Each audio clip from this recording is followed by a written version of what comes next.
today I decided to present something completely different, and this is the history in a nutshell of a little village in Tunisia called Sidi Bou Said, and you see here how it looks like. And I took a part of a quotation here for the title of my presentation today. The city is so beautiful up there, and this is a quotation by a German painter called Paul Klee, and we will later on see why this. I believe this is important for the city. Let me see.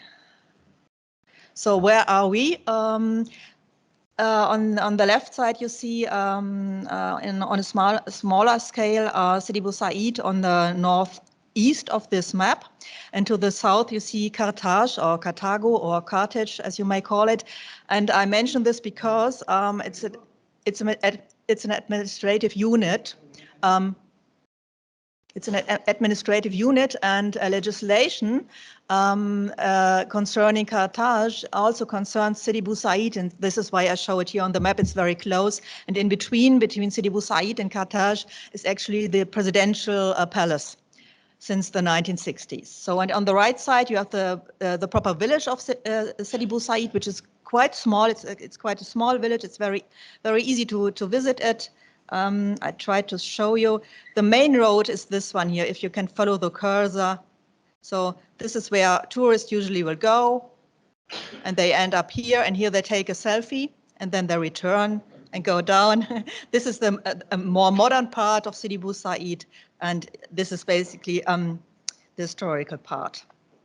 No, this was wrong. So, why do I think that Sidi Bou Said is important, and what is of interest when I'm talking about it? I think that I would like to borrow the expression or the notion of the cultural layers that we have heard of when talking about Amman. I mean, Sidi Bou Said is obviously not a city, it's a small village. But still, what I see in it are different historical and cultural layers that are very important for the history of Tunisia and for the history and of the development of cultural heritage in the country. And this is why I choose this example for today's presentation. As I said, it's a very small village. It has approximately 8,000 inhabitants, but in the older part that I have just shown to you, you have probably not more than 1,000 inhabitants. So it's really very small. But it is very well known, and all of you who have already been to Tunisia have been 100% sure in Sidi Bou Said, because it's a lovely place, and if you are invited by Tunisians, they will most probably take you there because everybody loves it, and especially Tunisians love it. So it's not only a place for tourists from abroad, but it's mainly a place for tourism from inner Tunisia, or for people from Tunis who spend an evening there or the weekend, or especially during Ramadan, families go there in the evenings, go for a stroll, etc.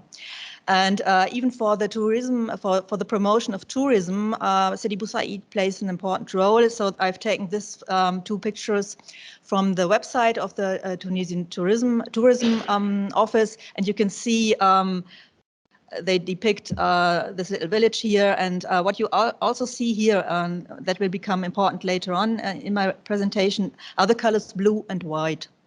So this village is known for this color scheme, this blue and white. You may know this from Greece, but it's also applied here, and everybody in Tunisia knows it. You know, this is Sidi Bou Said, and nobody would miss it. So yeah, I have some current impressions of the village, just showing you how it looks like. It has nice little alleys. It has a coffee here. Yeah, sorry?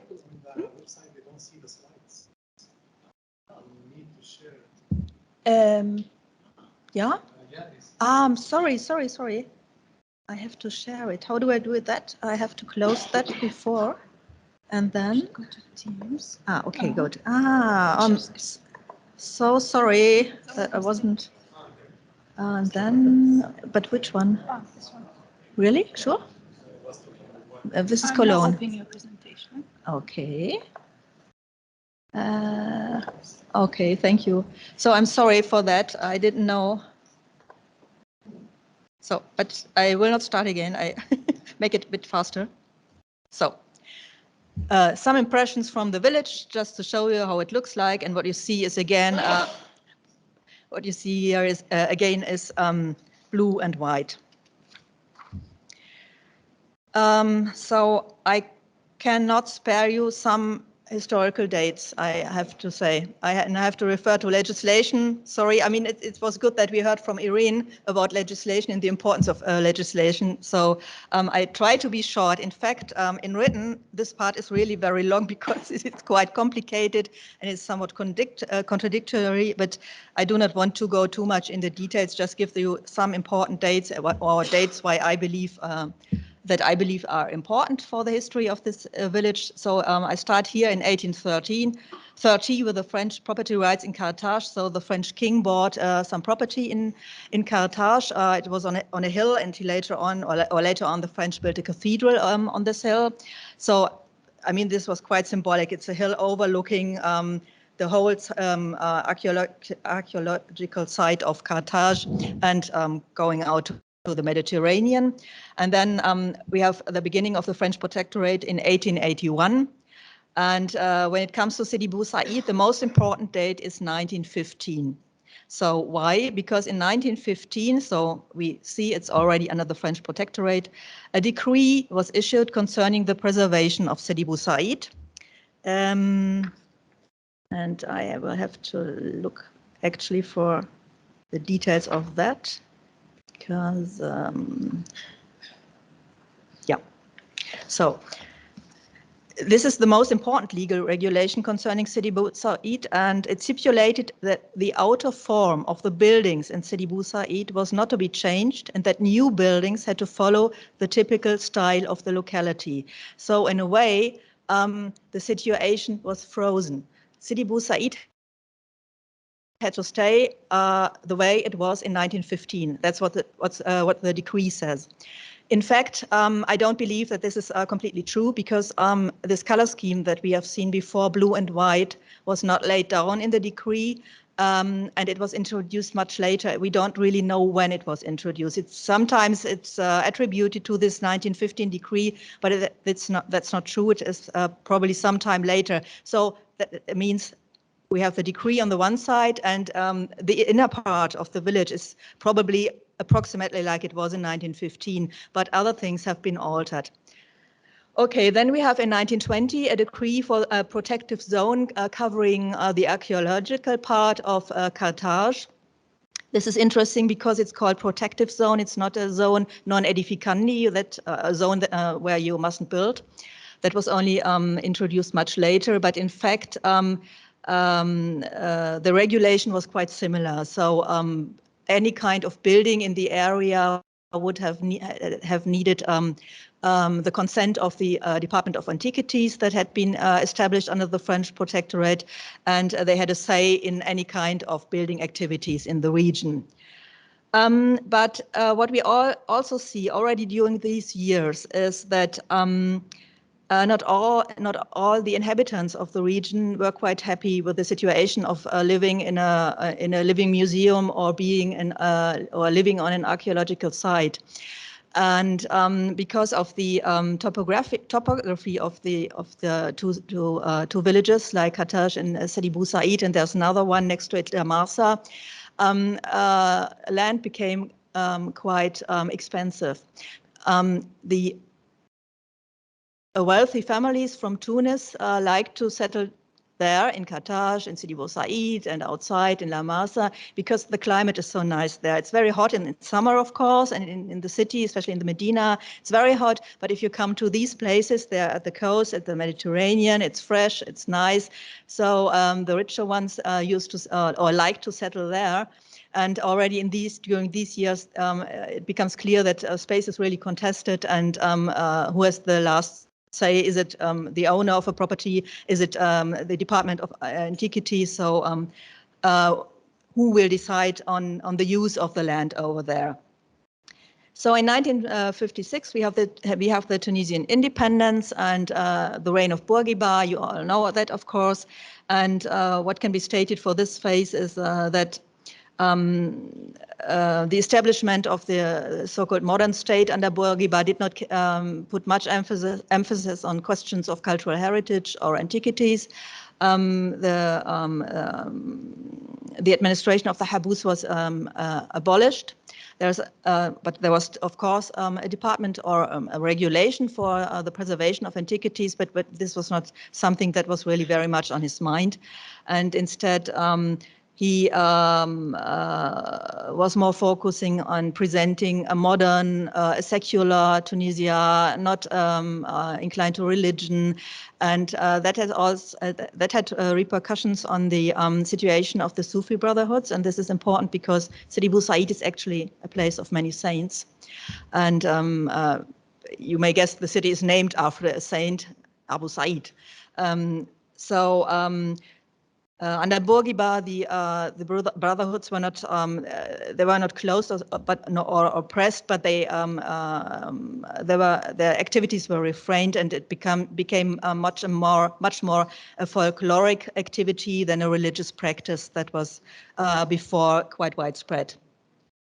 So then we have 1979, ancient Carthage becomes UNESCO World Heritage Site, but this is only the site of the antiquities, has nothing to do with Sidi Bou Said in this case. Then in 85, we have the declaration of a zone non-edificandi, not to be built upon, in Carthage. And then in the 1990s, and this is already the era of Ben Ali, there were widespreading plans for comprehensive tourist use of the archaeological park Carthage Sidi Bou Said, and that would have included the city of or the village of Sidi Bou Said, and there were great plans that were developed during these years, including kind of a leisure park in Sidi Bou Said with replica of ancient Carthage, so kind of in my mind kind of a Disneyland, and I'm not disappointed that it didn't materialize. But when we are looking at these plans, we come again across the fact that it's the inhabitants living there who had no interest in such a park, because they would lose their land, they would be confined in some way or another, they would have all these tourists coming to their quiet neighborhood. So I mean, there was no open resistance, but because most of the people living there were quite wealthy and influential people, they had other means to say no to those plans. And then we have the revolution of 2011, and some decrees some decrees were revoked. But in the end, it turned out that it was very, very difficult to reclaim property that had been illegally taken over by certain interests or investors. And there's a very bad example actually in Sidi Bou Said. It's not in the old village, but it's down at the seaside. There's a hotel that has been built there and should not have been built because it's a zone non-edificandi. And now it's a ruin. It's a ruin for more than 10 years by now. It's directly at the beach. It looks horrible, and I don't know, it will stay there forever, I'm afraid. So this was a very short overview, and I would now like to come to something that I've already mentioned, and that is the fact that Sidi Bou Said is a place of saints. It's not only Sidi Bou Said whom we refer to when we are looking at the village, but there are many other saints that have been living there and have been buried there. And the most important one, of course, is Abu Said, who was born in 1156 and died in 1231. And he's quite well known, of course, in the Sufi scene, so to speak. And he spent the last years of his life in the village, and later died there and was buried there. And later a Zavia was built for him, and his tomb is there. And what you see here on these pictures is a kharja, which is undertook regularly in Sidi Bou Said. This was in late spring this year. This is the Isawiya Brotherhood, which is originally from Morocco, but they have come to Tunisia several hundred years ago, and they have branches in several Tunisian cities, and they practice regularly in Sidi Bou Said and have these processions going through the village. So this is right at the foot of the hill, and then they will go up, until they reach the mosque. The mosque is not the one you see here on the picture to the right. It's in the middle of the village. I will show you later a picture of that. What I found interesting, I mean, apart from the religious practice which I was able to watch, was the fact that there were many tourists watching the procession, and they were all Tunisian. I have no idea, no clue how they find out. I came by chance. And every time I've seen a procession, it was by chance. And I tried to find out when are the dates, but I couldn't. I mean, I've now, I'm a follower of several Facebook groups now that have to do with the Isawiya and Sidi Bou Said, but still, I don't know how to learn or to know more. Something's, oh, sorry. No. It's sorry, it's the wrong direction. To go back. Sorry. So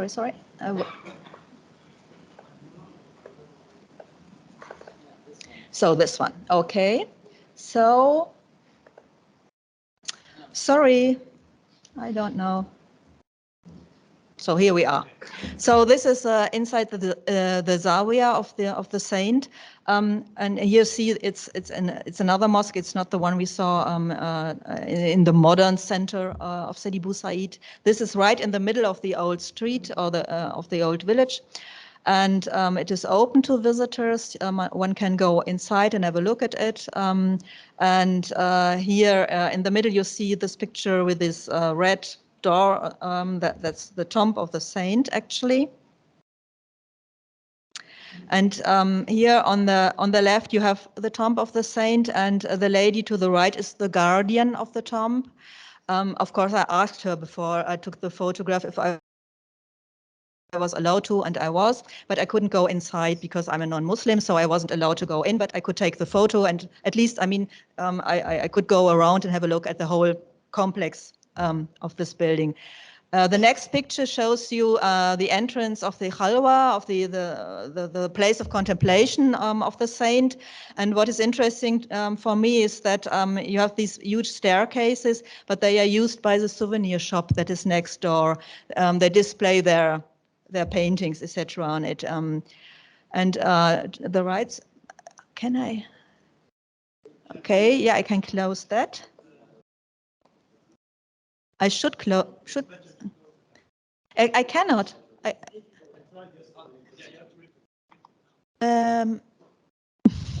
Well, anyhow, what you see, what you will see in a second is, yeah, but how?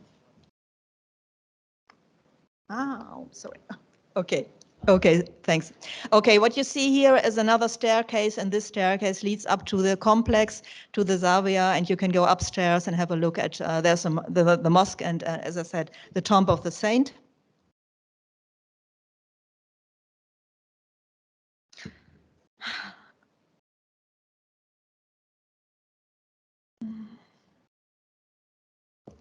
No. Okay. Great. Thank you very much. Okay, and there are some other entrances to the Zawiya, but they are quite discreetly placed. So I have to admit that I only noticed them recently when I was walking around this complex because I wanted to understand this building. And then I saw that there are more entrances to that. And the first thing here on the first picture here is an invitation to the inhabitants of Sidi Bou Said to come for a religious evening on the occasion of the Prophet's birthday, which was recently, and that was when I took this picture. And on that evening, the inhabitants are invited to come to the place, and they can listen to some readings from the Quran and maybe have some other kind of social event. I didn't go there because this is definitely a Muslim place there where I shouldn't go, I thought. But I went there next day and then took all the pictures that you see here. So Here are some other interesting objects from the city, and these are from another era. So before I have talked about the era of the saints, and I was talking about the 12th and 13th century, and it's almost sure that the first part of the building of the Zawiya was erected in the 13th century. But some 100 years later, in the 18th and especially in the 19th century, there were the Beys of Tunis who discovered Sidi Bou Said as a place for their summer residences.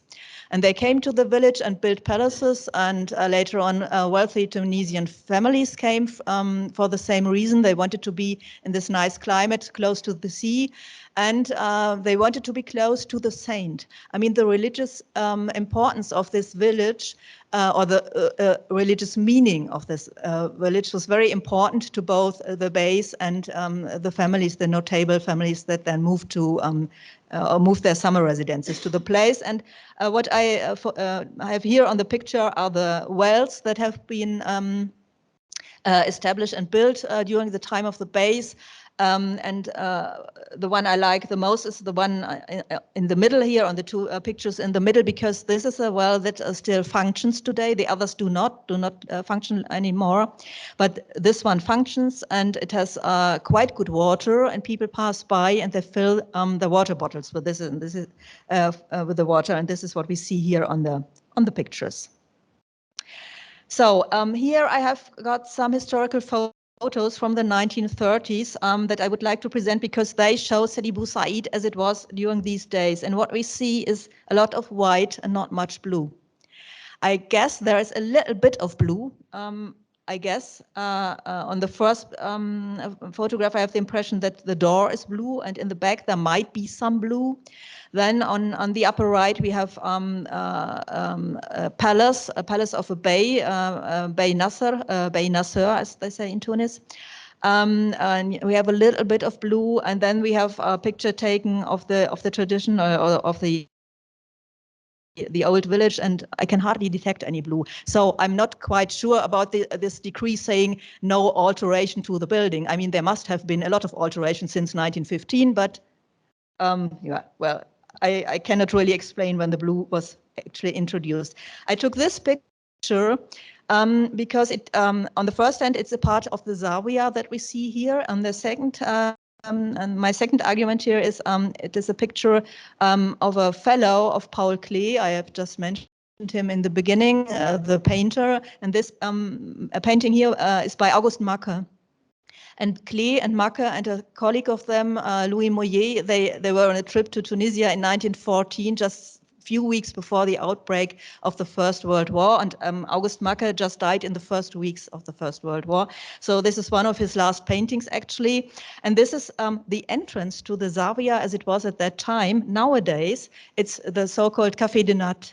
It's very famous. Every tourist goes there, and also Tunisians go there. You have a cup of tea and it's lovely to sit there. But in fact, it was the entrance, the traditional entrance to the Zawiya to visit the saint in the tomb. So, but I choose the picture also for another reason, because we see blue.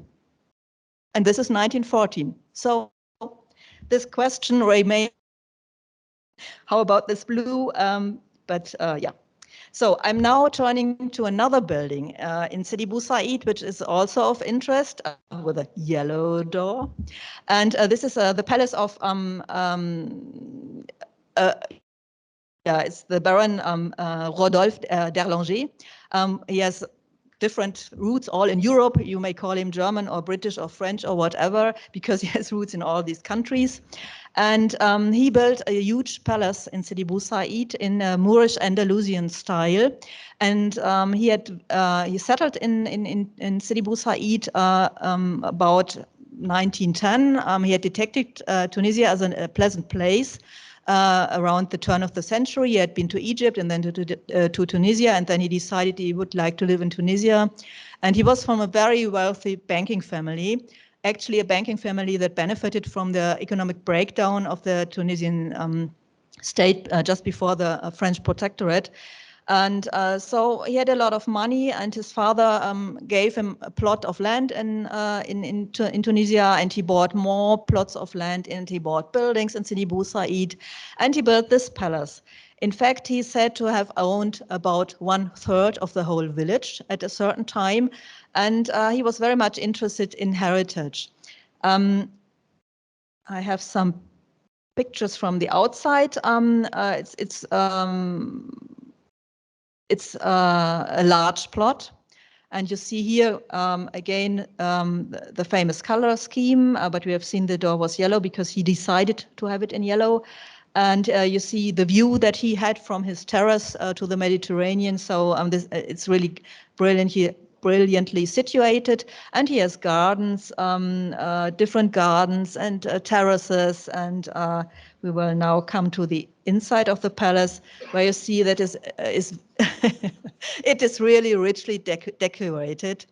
And I have to admit that I really like that place. I really like it very much, and I like to go there. It's great, and I have been there many, many times, and I can go there again and again. I just like it very much. Erlanger was very much interested, as I said, in cultural heritage and in Arab culture, or what he's supposed to be Arab culture. And so he decided to build this palace. And he had craftsmen from Morocco, from Tunisia, and for the modern bathroom, he imported craftsmen from Europe. But he ended up with an interior that's really impressive. It's definitely not modern. It's definitely taken from the past and taken from or inspired by Andalusian and the Moorish style. And I think it's debatable what this project really is. I mean, as I said, it was built between. Oh, okay, 5, please. Okay. Yeah, I think it's debatable what we can say or how to judge upon this palace. I mean, going there is just overwhelming. It's great. On the other hand, it's definitely not a modern project. It's a project that reproduces and reflects kind of Orientalism stereotypes, but it's well done, I have to say. And he's also the person who had very much a say in the 1915 decree. So it was, of course, not only him alone. He had a huge network. He had friends and fellows in Tunisia. And he worked together with them, but they managed to persuade the administration for this 1915 decree that preserved Sidi Bou Said as the village. So if I have not much time left, some nicer impressions again. So this is him. He was a painter too. And a musician, by the way. He has a large collection of Arab music. He has really done a lot for the conservation of Arab music. And he died quite early in 1932. But his family stayed. This is a quotation of his last will. So he wanted his home to become a museum so that people could go there and have a look at it. So now I'm going back to the modern part again, and you see here again the Café de Nat that we have seen on the painting of August Macke. And on the left side, the first picture shows a bakery shop where people buy bambaluni. Bambaluni is something, you know, you go to Sidi Bou Said and you buy a bambaluni. This is for sure. This is what everybody does. It's quite sweet, but it's nice, very cheap. So the people are queuing here every day, every time. And what I like very much about the place is that it is very, very easy to reach. There is a light train from Tunis Center, and this has been there for more than 120 years. And it's so cheap that everybody can afford to go to Sidi Bou Said, and therefore it's always full of people.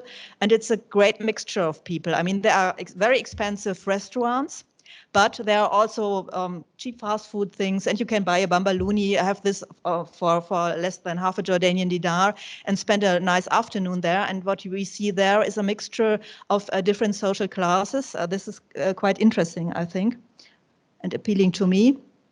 So I have already mentioned the importance of art and art galleries for Sidi Bou Said.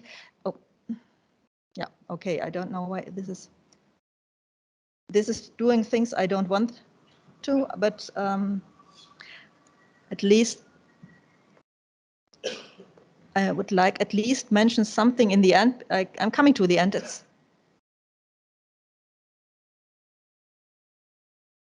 So I've talked about arts, one picture here. This is the concert hall in the palace, because as I said, I don't know what is going on here.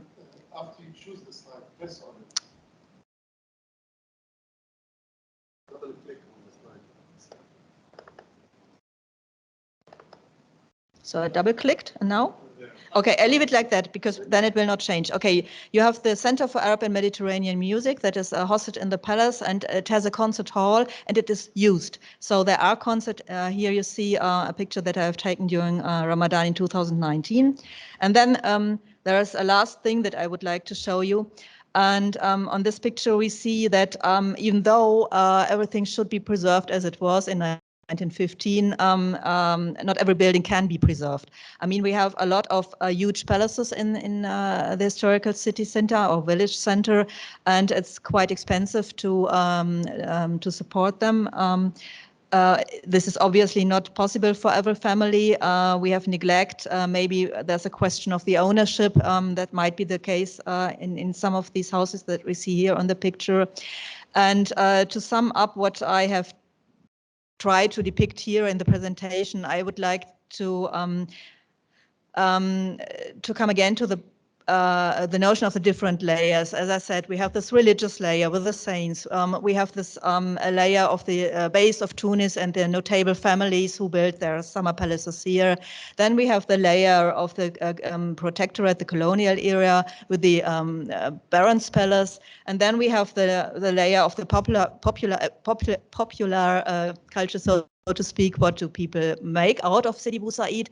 And there's one thing that I personally find regrettable. I compare it, when I look at it, I compare it to the image of the iceberg. You see 1/10, and 9/10 is below. So not, I mean, it's not valued enough. I think what this village has to offer. It has to tell so much about Tunisian history, and people just don't know. I mean, it's not that they're ignorant. I'm sure they would be interested to see more and to read more, to learn more. But it's just not mentioned. And this is, I think, partly due to the fact that tourism in Tunisia has somewhat stuck in the 1970s and 80s. Like, you know, you have sun, you have the beach, and then you have a bus, and you put them into Sidi Bou Said, and they rush up the hill, and then they come back, and maybe they buy something, and then they are back again in the hotel, or they go back home. And this is a concept that is not really up to date. And I would wish for the village, because it's really lovely, and it is worth preserving it, of course, that it would gain more importance or more relevance for the visitors in its historical perspective, because, as I said, it can teach us a lot. And I'm sure that maybe I now see or know 2/10 of the iceberg, and there's still so much that I don't see, and I will try to discover as long as I'm living there, because I live actually not in the older part, but I live in Sidi Bou Said. So thanks. Thank you.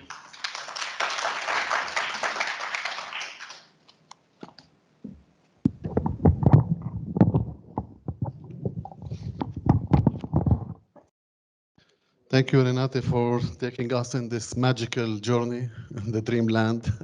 We all envy you. You live next to this village. So, any question among I'll start with Mercedes. Yeah, just to be, wake up a bit. I will discuss that the palace of Baron Nejma Zahra of Baron d'Erlanger is not modern. For me, it's modern architecture. It was built, I don't know, 1920s. So even the project of doing an Andalusian palace in a Tunisian seashore, it's kind of modern, and from the outside, it is Mediterranean architecture type that you find all over, the Mediterranean. So I don't know, I will call it modern. I'm sorry, it's a bit like a Hassan Fathy. Hassan Fathy is obviously modern, it's not really tradition.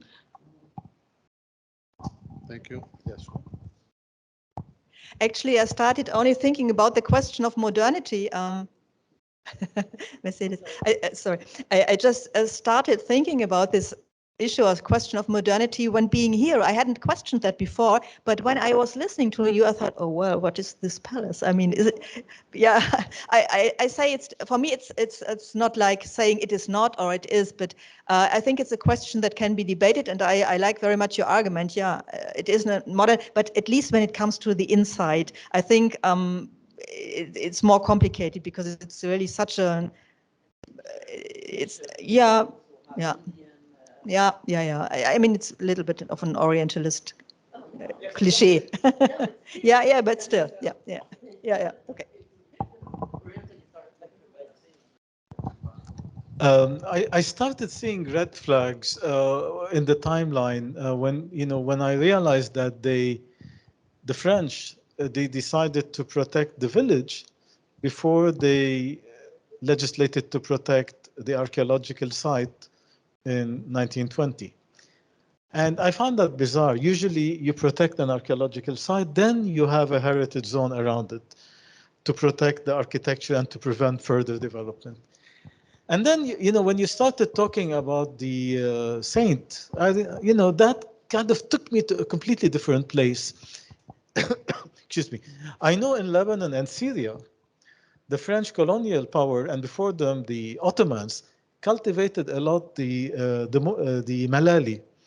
They strengthened the rule of religious authorities, and although they claim to carry a project of the civil state, they actually strengthened the hand of the religious authorities. And one of the things I would like to know, I mean, if not in the discussion later on, I'm going to research who is Sidi Boussaid and what does he represent?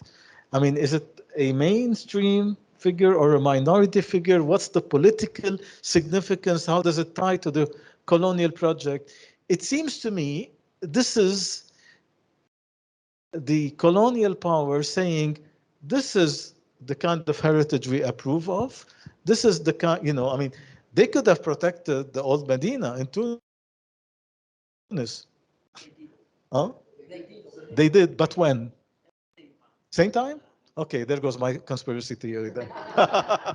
Thank you. Thank you. Do you want to respond?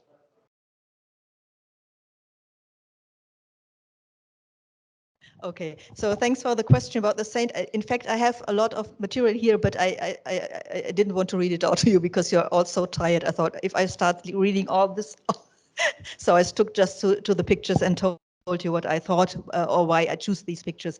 So I don't think that the saint and his life has anything to do with the decrees in the 1915 or 1920 or the attitude of the French towards heritage legislation in Tunisia. In fact, I'm not even sure that they really realized the importance of this saint.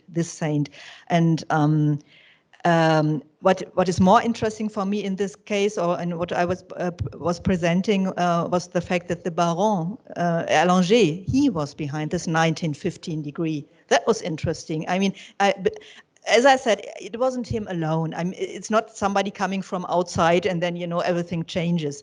He had a network. He had, of course, friends and colleagues that were of the same opinion or who worked with him. He had a close friend who was from a rich Tunisian family, and they together lobbied for this 1915 decree.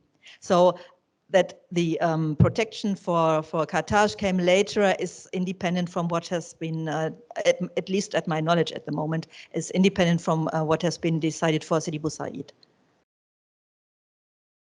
So we take the last question. Okay, thank you so much. Dr. Renate Dieterich, I'm so inspired by your writings always. I just want to mention or like a comment, like what you said, Dr. Mercedes. Can we extract a topology of using like some elements, as you illustrated now? Can we extract a Mediterranean topology to use, regardless of using blue color, because it is in common in many places in the Mediterranean. But don't you think that we can extract this type of topology by seeing these examples from Sidi Bou Said, or from Athens, or from southern Italy? Is it something mutual between among them by using elements or something like this?